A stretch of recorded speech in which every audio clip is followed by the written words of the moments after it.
शुभ प्रभात एवं जय हिंद बच्चों। आज की कक्षा में आप सभी विद्यार्थियों का हार्दिक अभिनंदन एवं स्वागत है।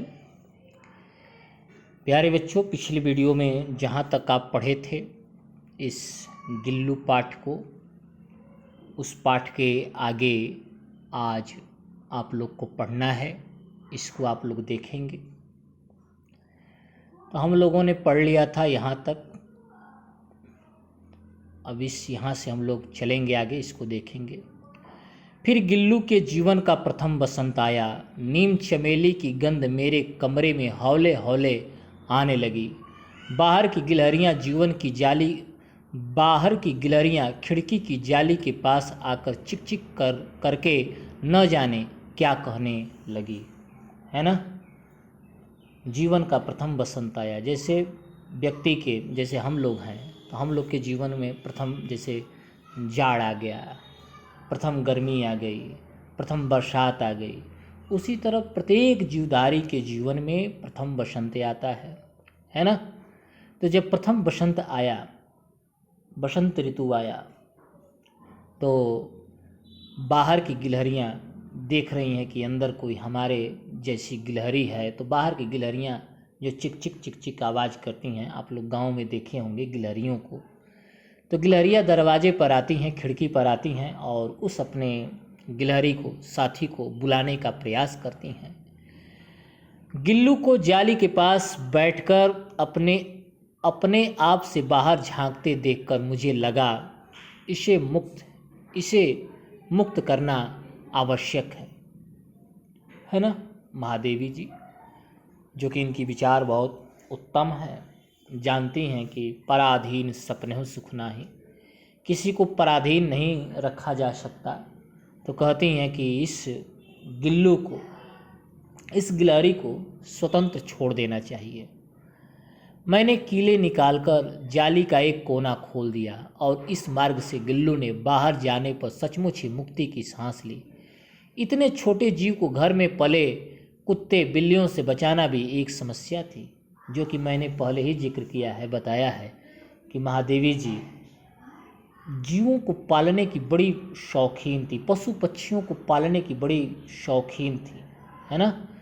बड़ी मतलब उनको अच्छा लगता था पालना। जैसे कुछ लोग होते हैं तो उनको कुत्तों को पालना अच्छा लगता है, कुछ लोगों को गायों को पालना अच्छा लगता है, कुछ लोगों को हाथी पालना अच्छा लगता है, कुछ लोगों को हिरन पालना अच्छा लगता है, तो कुछ लोगों को शेर पालना अच्छा लगता है ना। तो पशुओं को पालने का, रखने का, पालन पोषण करने का, अपने पास रखने का महादेवी जी को बहुत ही शौक था। लेकिन इतने छोटे जीव, बहुत सारे जीवों को, बहुत पशु उनके घर में पल रहे थे, तो उस गिलहरी की सुरक्षा करना भी एक कम खतरे वाली बात नहीं थी। आवश्यक कागज पत्रों के कारण मेरे बाहर जाने पर कमरा बंद ही रहता है। मेरे कॉलेज से लौटने पर जैसे ही कमरा खोला गया और मैंने भीतर पैर रखा, वैसे ही गिल्लू अपने जाली के द्वार से भीतर आकर मेरे पैर से सिर और सिर से पैर तक दौड़ लगाने लगा। तब से यह नृत्य का क्रम हो गया, है ना। बाहर जाती हैं महादेवी जी, कॉलेज जब जाती हैं, स्कूल जाती हैं, तो इन भाई जो इनका स्टडी रूम है, अध्ययन जो कक्ष है, उसमें तरह तरह के कागज़ पत्तर इनके रखे हुए हैं। तो जब जाती हैं तो दरवाज़ा लॉक करके जाती हैं, बंद करके जाती हैं। जाली से, वो खिड़की से गिलहरी बाहर जाती है और उसी खिड़की से फिर वो अंदर आती है ना। तो जब आती हैं तो आने पर वो अपनी उपस्थिति का वो गिलहरी एहसास कराता है, और यह एहसास आज का नहीं प्रतिदिन का हो गया। देखिए यहाँ महादेवी जी भोजन कर रही हैं, कितना सुंदर चित्र बनाया है। इस चित्र को आप भी अपने कॉपी पर बनाएंगे, है ना, बना सकें तो बनाएंगे, है ना, जहाँ नोटबुक में अपना बनाएंगे। कितना अच्छा चित्र है। आगे देखेंगे। मेरे कमरे से बाहर जाने पर गिल्लू भी खिड़की को खुली जाली की राह बाहर चला जाता और दिन भर गिलहरियों के झुंड का नेता बना हर डाल पर उछलता कूदता रहता। और ठीक 4 बजे वह खिड़की के भीतर आकर अपने झूले में झूलने लगता। मुझे चौंकाने की इच्छा उसमें न जाने कब और कैसे उत्पन्न हो गई थी। कभी फूलदान के फूलों में छिप जाता, कभी पर्दे की चुन्नट में, और कभी सोन जूही की पत्तियों में, जो सोन जूही जहाँ से वो पाया गया था, है ना, जहाँ काकद्वय उसको मार रहे थे, वहाँ भी जाके छिप जाता था, कभी पर्दे में छिप जाता था, है ना। गिल्लू इनमें अपवाद था। मैं जैसे ही खाने के कमरे में पहुँचती, वह खिड़की से निकलकर आंगन की दीवार, बरामदा पार करके मेज पर पहुँच जाता और मेरी थाली में बैठ जाना चाहता। बड़ी कठिनाई से मैंने उसे थाली के पास बैठना सिखाया, जहाँ बैठकर वह मेरी थाली में एक एक चावल उठाकर बड़ी सफाई से खाता रहता। काजू उसका प्रिय खाद्य था। काजू बहुत प्रेम से खाता था वो गिल्लू।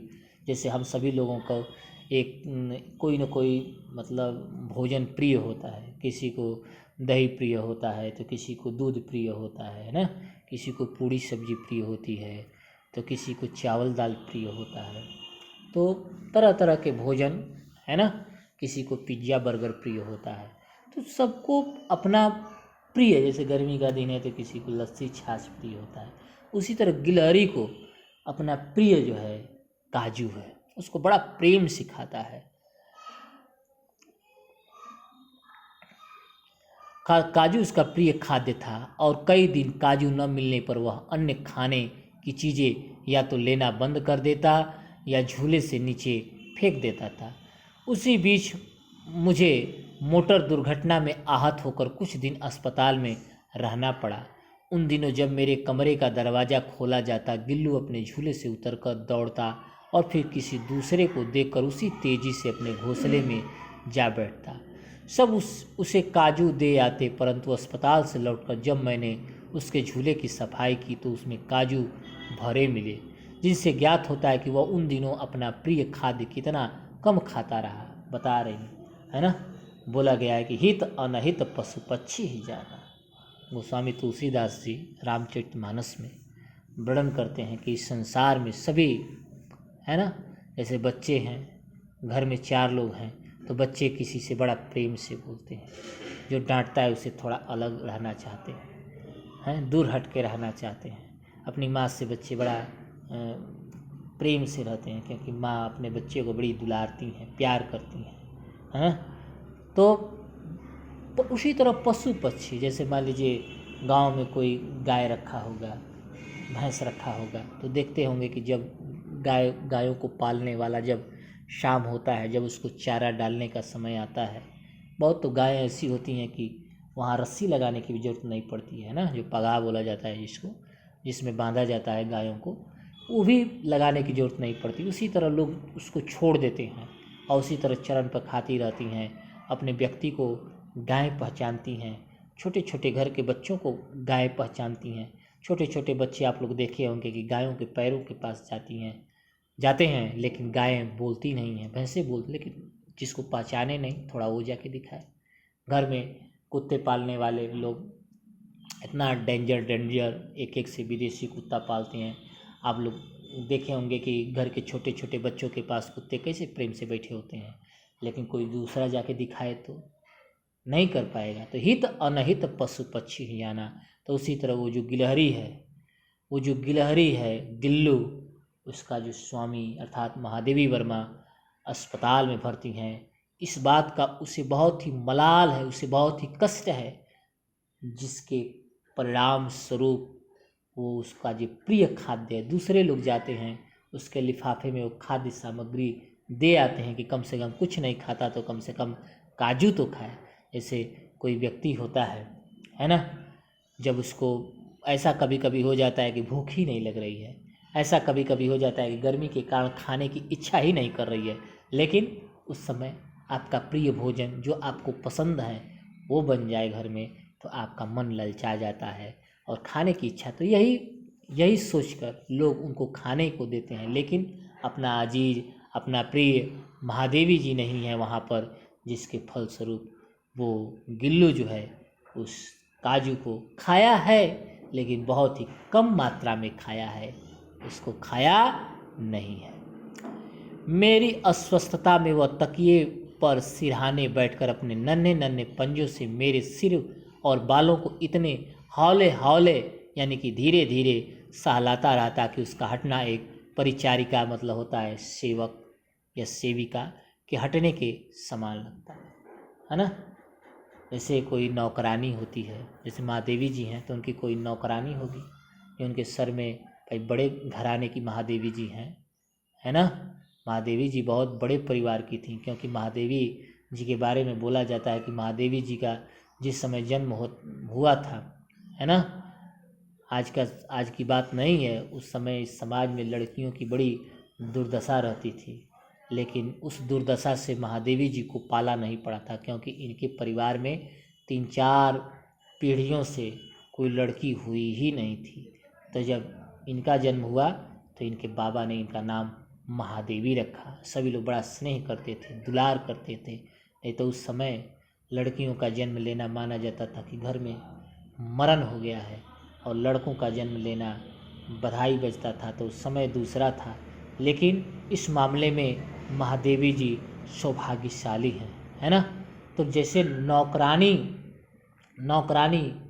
सर में महादेवी जी की सेवा करती थी, सर में तेल लगाती थी, है ना, मालिश करती थी, तो उसी तरह अपने नन्हे नन्हे पंजों से वो गिल्लू भी सर में हमेशा कुछ न कुछ जो भी उससे हो पड़ता था करता रहता था। और उसका हटना वहाँ से छोड़ के महादेवी जी को ऐसा प्रतीत होता था, ऐसा लगता था कि कोई परिचारिका अपनी सेवा धर्म छोड़ के चली गई है ना।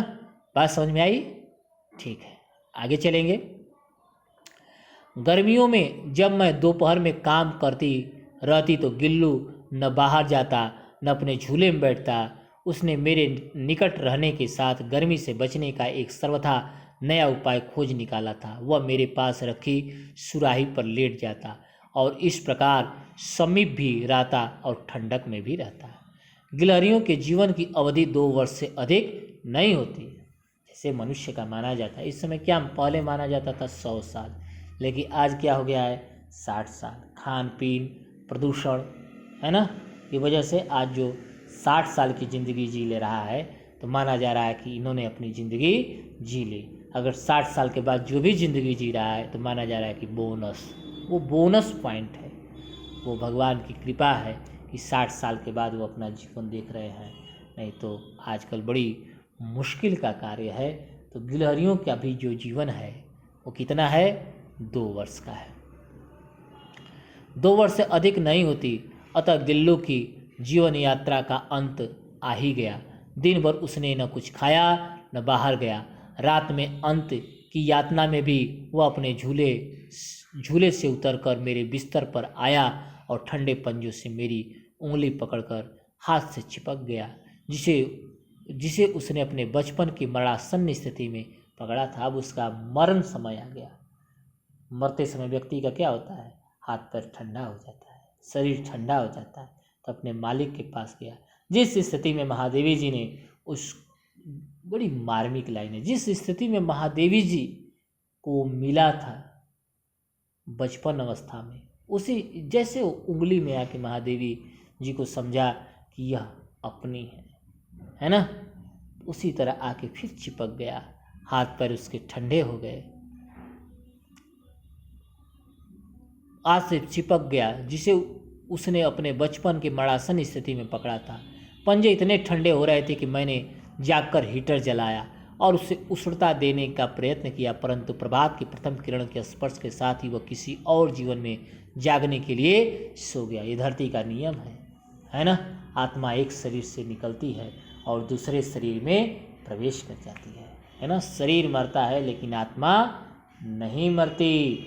वसांस जीर्णानि यथा विहाय नवानि गृह्णाति नरो पराणि तथा शरीराणि विहाय जीर्णा संयाति नवानि देहि, है ना। जिस प्रकार आत्मा होती है, जिस प्रकार मनुष्य क्या करता है, फटे पुराने कपड़े का परित्याग करके नए कपड़े को पहनता है तो बहुत खुश हो जाता है, बहुत प्रसन्नचित्त हो जाता है।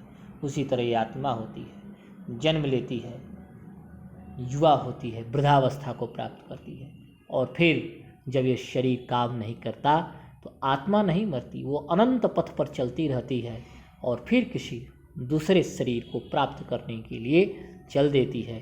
तो उसी तरह गिल्लू भी है जो अब दूसरे शरीर को प्राप्त करने के लिए इस शरीर में हमेशा के लिए सो गया और दूसरे शरीर में अब प्राप्त करने के लिए चल दिया।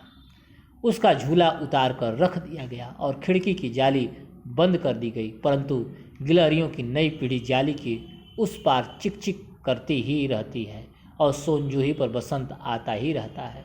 सोनजूही की लता के नीचे गिल्लू की समाधि दी गई है, इसलिए भी कि उसे वह लता सबसे अधिक प्रिय थी, इसलिए भी कि उस लघु गात मतलब होता है शरीर का किसी वसंती दिन जूही के पिताभ छोटे फूल में खिल जाने का विश्वास मुझे संतोष देता है। वहीं पर उसकी समाधि बना दी गई और जब जब बसंत ऋतु आती है, जब जब फूल खिलते हैं, तो उस गिल्लू की महादेवी जी को याद आती रहती है, उसको याद करती रहती हैं। इस तरह ये कहानी बड़ी ही मार्मिक है। समाप्त हुआ। इस कहानी को आप 2 बार 3 बार 4 बार पढ़ेंगे, वीडियो को सुनेंगे और इसके बाद अगले वीडियो में हम प्रश्न उत्तर पर चर्चा करेंगे। तब तक धन्यवाद।